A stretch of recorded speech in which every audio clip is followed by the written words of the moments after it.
Hello guys, നമ്മൾ ഇന്നലെ കൊടൈക്കനാലിൽ trip പോയ കാര്യമായിരുന്നു ഇന്നലെ പറഞ്ഞിട്ടുണ്ടായിരുന്നു. അതനുസരിച്ച് നമ്മൾ ബ്രയാൻ പാർക്കിലെത്തിയിട്ടുണ്ടായിട്ടുള്ള കാര്യങ്ങൾ എന്തൊക്കെയാണെന്ന് അറിയണ്ടേ? ഞാൻ വിചാരിച്ചു ഇവര് ബ്രയാൻ പാർക്ക് എന്നൊക്കെ പറഞ്ഞപ്പോൾ ഒരു വലിയ പാർക്കായിരിക്കുന്നു. കാരണം ഞാൻ കണ്ടിട്ടില്ലല്ലോ അവിടെ ചെന്നപ്പോഴാണ് കണ്ടത്.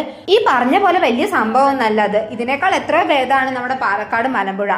അങ്ങനെ അവിടെ ചെന്നതിന് ശേഷം നമ്മൾ അവിടേക്ക് ഇരുന്ന് കുറെ പേര് ഫോട്ടോസ് എടുക്കുന്നുണ്ട്. ഇതാ രണ്ടുപേരും അവിടെ നടന്ന് മതിയായിട്ട് ഇരിക്കുന്നുണ്ടായിരുന്നു. അങ്ങനെ നമ്മളിങ്ങനെ നടന്നുകൊണ്ടിരിക്കുകയാണ് കേട്ടോ. നമ്മളല്ലെങ്കിൽ ഈ പാർക്കിലൊക്കെ പോയി അങ്ങനെ നടക്കാൻ നല്ല രസമാണല്ലോ, കാഴ്ചകളൊക്കെ കണ്ടിങ്ങനെ നടക്കാൻ നല്ല രസമാണല്ലോ. അപ്പോൾ അതുപോലെ ഞാനും ടീച്ചേഴ്സും ഞങ്ങളുടെ വഴിക്ക് ഇങ്ങനെ നടന്നു. കുട്ടികൾ അവരുടെ രീതിയിൽ കുറെ ഫോട്ടോസ് എടുക്കുന്നുണ്ട്. അതുപോലെ തന്നെ കുറെ പേര് റീല് ചെയ്യുന്നുണ്ട്. റീല് കാണാൻ നല്ല രസമല്ല. ഞങ്ങൾ കുറച്ച് നേരം നിന്നിട്ട് അവർ റീൽസൊക്കെ നോക്കി എന്താ ചെയ്യുന്നുള്ളത്. കുറെ ഡാൻസ് ഒക്കെ കളിക്കുന്നുണ്ടായിരുന്നു കേട്ടോ അവര്. ഞാൻ ഈ ഫോണും തൂക്കി പിടിച്ച് നടക്കുന്നത് കണ്ടപ്പോൾ നമ്മുടെ രണ്ട് സ്റ്റുഡൻസ് ഒപ്പം വന്നിട്ട് അവർക്കറിയാം ഞാൻ വ്ളോഗിന് വേണ്ടിയിട്ടുള്ള വീഡിയോസ് എടുക്കുകയാണെന്ന്. അപ്പോൾ എൻ്റെ കൂടെ നിന്നിട്ട് ഓരോന്ന് പറയാം. അപ്പോൾ ഞാൻ അവരോട് പറഞ്ഞു, നിങ്ങൾ പറയണമെന്ന് ഇതിൽ കേൾക്കില്ല, ഞാൻ പറയണത് മാത്രമേ കേൾക്കുള്ളൂ എന്ന് പറയാണ്. അങ്ങനെ നോക്കുമ്പോൾ അവിടെ കുഞ്ഞു കുഞ്ഞു ചെറിയ കുട്ടികൾ വന്നിട്ട് അവിടെ ഇങ്ങനെ കളിച്ചുകൊണ്ടിരിക്കുകയാണ് കേട്ടോ. ഏതോ സ്കൂളിൽ നിന്ന് ട്രിപ്പ് വന്നിരിക്കുകയാണെന്ന് തോന്നുന്നു. അപ്പോൾ അവർ കളിച്ചുകൊണ്ടിരിക്കുകയാണ്. അതൊക്കെ കണ്ട് കുറച്ച് മുന്നിലേക്ക് വന്നപ്പോൾ അവിടെ ചെറിയൊരു പാർക്ക് ഉണ്ട് കേട്ടോ, കുട്ടികൾക്ക് കളിക്കാനുള്ള ഒരു പാർക്ക്. അപ്പോൾ അവിടെ കയറിയിട്ട് നമ്മുടെ സ്റ്റുഡൻസ് ആണ് കളിച്ചുകൊണ്ടിരിക്കുന്നത്. അങ്ങനെ അവർ കളിച്ചോണ്ടിരിക്കുകയല്ലേ. അപ്പൊ നമ്മളിപ്പോ വെറുതെ എന്തെങ്കിലും നിൽക്കണ പറഞ്ഞിട്ട് ഞാനും നമ്മുടെ ടീച്ചേഴ്സും കൂടി പോയിട്ട് കുറച്ച് ഫോട്ടോസ് ഒക്കെ എടുത്തു. മെയിൻ ഫോട്ടോഗ്രാഫർ രശ്മി ആയിരുന്നു കേട്ടോ. രശ്മി, പിന്നെ നമ്മുടെ പ്രിയ ടീച്ചർ, അതുപോലെ തന്നെ ഷിഫ, അവരെ അങ്ങനെ കുറച്ച് പേരൊക്കെ നമുക്ക് ഫോട്ടോസ് ഒക്കെ എടുത്തു. നല്ല ഫോട്ടോസ് ഒക്കെ ആയിരുന്നു, എനിക്ക് ഇഷ്ടമായിട്ടോ. അതൊക്കെ കഴിഞ്ഞ് നമ്മൾ പുറത്തേക്ക് ഇറങ്ങി. എന്തിനു വേണ്ടിയിട്ടറിയാം? ഷോപ്പിങ്ങിന് വേണ്ടിയിട്ട്. അങ്ങനെ നമ്മൾ നോക്കുമ്പോൾ മൊത്തം ഈ ബ്ലാങ്കറ്റ്സ്, അതുപോലെ തന്നെ തൊപ്പികള്, പിന്നെ ഒക്കെ കുറെ സാധനങ്ങൾ കണ്ടു കേട്ടോ. നമ്മളിങ്ങനെ എല്ലാ കടയിലും കയറിയിട്ട് ഈ തൊപ്പികളൊക്കെ അങ്ങനെ നോക്കി. ഞാൻ ആദ്യം ഒരു തൊപ്പിയൊക്കെ വാങ്ങിച്ചിട്ടുണ്ടായിരുന്നു കേട്ടോ. അങ്ങനെ തൊപ്പിയൊക്കെ നോക്കി.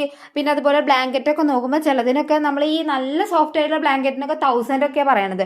പിന്നെ വില കുറഞ്ഞ ബ്ലാങ്കറ്റ്സ് ഒക്കെ ഉണ്ടായിരുന്നു കേട്ടോ. നമ്മൾ കുറച്ച് നേരം പറഞ്ഞപ്പോൾ ആരും കുറയ്ക്കാൻ തയ്യാറാവണില്ല. അതെന്താ അങ്ങനെയെന്ന് ഞങ്ങൾ വിചാരിച്ചു. കാരണം ഇതൊക്കെ വിൽക്കാൻ വെക്കുന്നതല്ലേ, കുറച്ച് കുറഞ്ഞു കിട്ടി കഴിഞ്ഞാൽ അവർക്ക് തന്നെയല്ലേ അതിന്റെ ലാഭം. പക്ഷെ അവർ സമ്മതിക്കുന്നില്ല. അവസാനം ഞങ്ങൾ വെറുതെ ഉള്ള പൈസ മുഴുവൻ കളയണം എന്തിനാ പറഞ്ഞിട്ട് ഞങ്ങൾ അധികം ഒന്നും മേടിക്കാൻ പോയില്ല. ഞങ്ങൾ വേഗം അവിടെ നിന്ന് പോന്നു കേട്ടോ. കാരണം എന്താന്ന് വെച്ച് കഴിഞ്ഞാലേ അവിടെ ഒരുപാട് നിന്നിട്ട് കാര്യമില്ലല്ലോ. കാരണം എത്ര പറഞ്ഞാലും അവർ വില കുറച്ച് തരൂല്ല, നമ്മുടെ പൈസയും പോകും. പിന്നെ എന്തിനാ അവിടെ നിൽക്കണേ? അങ്ങനെ നമ്മൾ തിരിച്ചു പോന്നു. അങ്ങനെ കുറച്ച് കഴിഞ്ഞ് നോക്കുമ്പോൾ നല്ല വിശപ്പെട്ടോ. എങ്ങനെയെങ്കിലും ഒക്കെ ഒന്ന് കഴിച്ചാൽ മതി എന്നായി. അവസാനം ഞങ്ങൾ എന്ത് ചെയ്തു, നേരെ ഹോട്ടലിലേക്കാണ് പോയത്. ഹോട്ടലിലേക്ക് നമ്മൾ ഓൾറെഡി പറഞ്ഞു വെച്ചിട്ടുള്ള ഹോട്ടൽ ഉണ്ടല്ലോ, രാവിലെ കഴിച്ച ഹോട്ടല്, അവിടേക്ക് തന്നെയാണ് വീണ്ടും പോയത്. ഗീ റൈസും ചിക്കനും ചിക്കൻ ഫ്രൈയും എല്ലാം ഉണ്ടായിരുന്നു. നല്ല ഗ്രാൻഡ് ആയിട്ടുള്ള ഫുഡായിരുന്നു.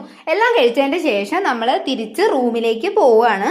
നമുക്ക് വേണ്ടി അറേഞ്ച് ചെയ്തിട്ടുള്ള റൂമിലേക്കാണ് നമ്മൾ പോകുന്നത്. അതായത് ടൂർ പാക്കേജസ് ആണല്ലോ അവർ അറേഞ്ച് ചെയ്യുക. അങ്ങനെ പോയപ്പോൾ നല്ല നീറ്റും ക്ലീനും ആയിട്ടുള്ള ഒരു സ്ഥലം തന്നെയാണ് കേട്ടോ നമുക്ക് താമസിക്കാനായിട്ട് അവർ റെഡിയാക്കി തന്നിട്ടുണ്ടായിരുന്നത്. നല്ല അറ്റ്മോസ്ഫിയർ ആയിരുന്നു. തണുപ്പ് സഹിക്കാൻ പറ്റാതെ എങ്ങനെയെങ്കിലും ഒന്ന് റൂമിൽ എത്തിക്കിട്ടിയാൽ മതി പറഞ്ഞിട്ടാണ് എല്ലാവരും ഇരുന്നിട്ടുണ്ടായിരുന്നത്. ഇന്നത്തെ വിശേഷം ഇത്രയേ ഉള്ളൂ കേട്ടോ. ബാക്കി ഭാഗം അടുത്ത വീഡിയോയിൽ ഉണ്ടാവും. അപ്പൊ എല്ലാവരും സബ്സ്ക്രൈബ് ചെയ്യുക, സപ്പോർട്ട് ചെയ്യുക. Thank you for watching.